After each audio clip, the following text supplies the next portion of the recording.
State kidnapping. What does he mean by that? Now, what does she mean by that?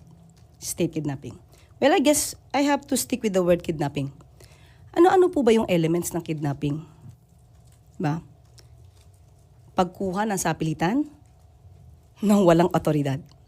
Yung pinakasimple. Yun ang pinakasimple para sa taong bayan. Unang-una po, paano po magiging kidnapping kung may warrant of arrest? It was issued by an authority, by the court.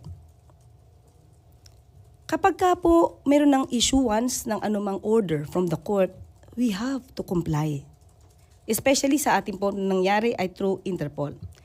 Hindi po pwedeng kapag ka po nagsuserve ang sino mang otoridad, let's say sheriff, atin na lang po itong tatalikuran or ating sasaktan o ating susuntukin. Hindi po pwedeng ganun. Kung ano po ang nandiyan at legal po na masasabi nating order from the court, we should abide. No? We should abide by that.